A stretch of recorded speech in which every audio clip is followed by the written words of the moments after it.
Biasanya kalau sudah masuk ke stadium 4 ya, misalnya gagal ginjal kronis, apa yang dilakukan kalau waktu saya itu yang diambil tindakannya? Yang pertama, karena saya basicnya dari hipertensi, maka saya diberikan obat hipertensi.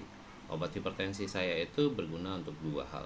Yang pertama adalah mengatur tensi saya agar supaya tensi saya nggak terlalu sampai over tinggi.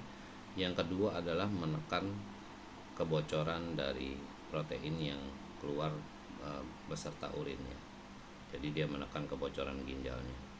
Yang berikutnya saya makan vitamin ginjal ya, kayak misalnya kayak ketosteril yang saya pergunakan itu.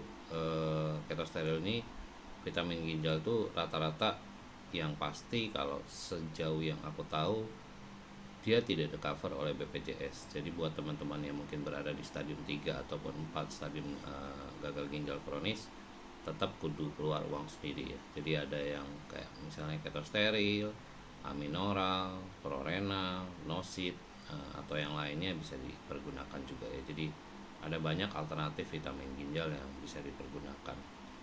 Jadi ini dipergunakan ya, yang pertama selain atasi hipertensi, yang berikutnya lagi saya pernah pakai menggunakan untuk obat menambah kalium, karena saya waktu itu kaliumnya cenderung drop, dan saya digunakan namanya Asparka ya. Asparka itu untuk naikin kalium. Nah pada saat itu saya memang menggunakan itu. Kemudian karena natrium saya juga cenderung rendah, pada saat itu saya ditambah dengan tablet garam. Ya mungkin saya cerita saya pakai garamnya Himalaya.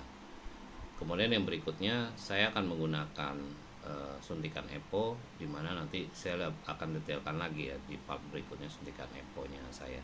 Jadi suntikan EPO itu saya diberikan sesuai dengan kebutuhan saya. Jadi dan berikutnya lagi saya juga masih menggunakan ibarat folik ya untuk anemia saya bila memang HB saya drop dan dibutuhkan untuk ibarat foliknya. Jadi saya tidak minum terus-menerus nih untuk ibarat folik.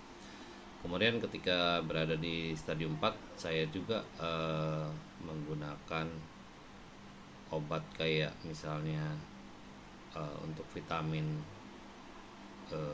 Oskal namanya. Oskal itu untuk vitamin D3 aktif ya, kalsitriol namanya. Itu karena memang saya ditemukan ada masalah. Jadi dulu vitamin saya itu sangat-sangat rendah ketika dicek. Nah itu antara lain yang saya pergunakan pada saat saya di stadium 4. Dan mungkin kalau memang teman-teman nanti ada yang butuh mau beli dan mau butuh yang murah dan resmi, mungkin aku cantumin link di deskripsiku ya.